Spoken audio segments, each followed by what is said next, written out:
Janet Fritz here for Galaxy Girl Creations. Welcome to my channel. Welcome to Mix It Up Monday. This is a hop hosted by the Paper Snob. You can go and check out her group. That is Tara, and I'll put a link to her group and to the other people playing along with the hop. The sketch is created just specifically for this hop, and it is from Mel Walkden. And she's got a cluster in the bottom right and the upper left. And she's also got it called out to have a pattern paper border and a white paper so you can do some mixed media on it as the inset piece. So I went ahead, oh, she also has the title right smack dab in the center. So I took advantage of that and I created a title. Well, I kind of created a title. It was a title that I found in Creative Fabrica. I had to do some minor adjustments to it to make it look the way I wanted it to look.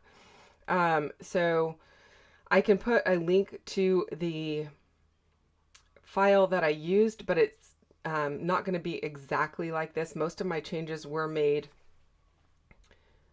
well, yeah, I did an offset so I could have that black background, but then I made some changes to the top piece there that is actually going to have a bit of the pickleball ball in that half dome.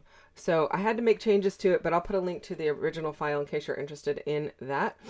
I really like how it came out, and I just chose some papers out of my scrap bin that coordinated with this diagonal stripe paper that I have that I don't even know where it's from. If I had to guess, I would say it's an old Amy Tangerine, but I don't know for sure. So yeah, I don't know. But I like the colors. I think they're really fun. My photo has a lot of greens in it. It also has kind of a hazy blue not background, sky in it, and my jeans. So I figured it worked well, and I'm just going to go ahead and go with it. So I'm happy with the way that this is all coming out. I'm just using my Nuvo Deluxe adhesive to adhere it all together and just get everything put together so I can kind of see where I want to do my mixed media. At this point, I wasn't really sure if I was going to do it under where my photos go. I do see that in Mel's sketch, she's got some paper layers sticking out from underneath her photos, and she's got 2 3x4s in each corner. I'm just going to go with 1 3x4 in each corner because I gave it quite a big border and a big title, so it really cuts down on how much space I have for all of my things. I'm sorry, my husband had just handed me that little charm thing for one of the kids I take care of. Anyway, yeah, so I don't have a ton of room. I probably could have fit fit 2 on here if I hadn't gone so big with my title, but because I went big with my title, I'm totally okay with it. I am going to use some clear gesso on my paper here. You might ask why I don't use white gesso, mostly because then I have to make sure I cover every little piece of it to make the whites match, and clear gesso just works fine, so why not? I'm just using some Art Basics clear gesso to gesso my page because I know I'm going to be using some of the Lindy's Magicals on here. I've decided to go all the way around the outside edge with them to kind of create a nice border around this paper, and I'm going to use this stencil from Tim Holtz. I'll link that down below as well. And I'm also using some pearl white stencil butter from the Crafters Workshop to go ahead and put through this stencil. I've used this stencil quite a bit lately. It is new for me. I don't know, remember, I think my husband bought it for me and it was in my Christmas stocking. So, yeah, I just like the way that it looks. I also like that it has all the little dots on it, kind of like a pickleball ball has all of the little holes in it. So I thought it was very fitting for it.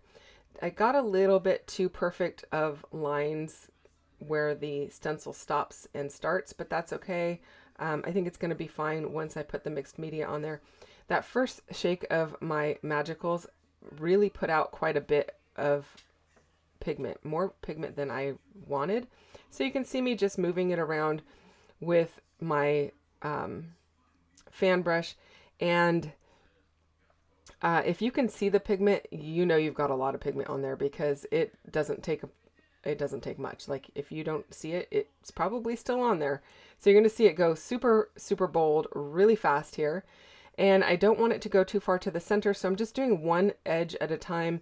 And then I'm going to use my heat tool to kind of dry it off. And then I'm using also a paintbrush to kind of move the pigment around because that first, like I said, that first little shake really put a ton of pigment in that bottom right hand side. And so I'm trying to just move the pigment as best as I can and get it dried, basically. The two colors that I'm using, I'm going to show those to you in just a moment here. One is, I think, Every Picture Tells a Story, and the other one is Ears Looking at You Olive. And you can see I don't have a ton of the olive on that edge. I'm going to try and bring it in a little bit more on the other sides just to kind of bring in more of the green. And I'm liking how it's looking, but as you can see here, I'm just really trying to keep it towards the outer edges and not towards the middle. Now, some of the splatter does get in the middle just by default. I find that I actually purchased the sprayer that I'm using, which is one of those continuous mist sprayers. So the mist kind of just falls on it rather than a spray bottle which shoots at it, because the spray bottle that shoots at it kind of puts the mist everywhere.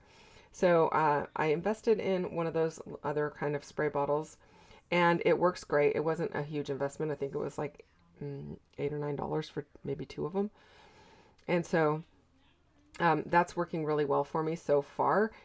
As you can see, I still do have a little bit of mist that got in kind of to the center, but I'm not going to worry too much about it once the photos are down and once my title work is done.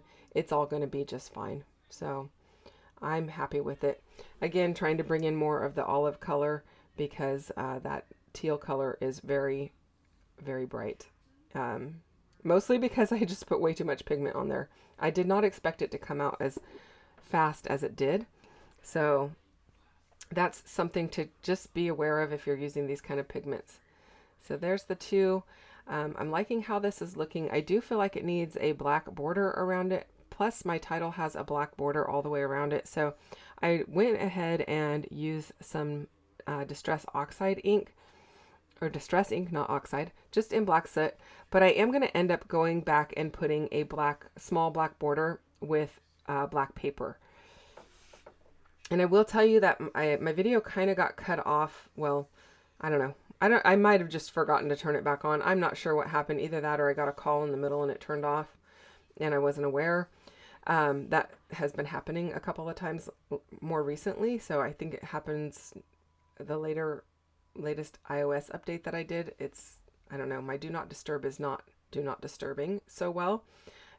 Probably because it's my husband and he's got like a priority notification on him in case, he really needs to get a hold of me. But anyway, I digress. So I'm just going to go ahead and level up where I want everything. This is how it's going to look.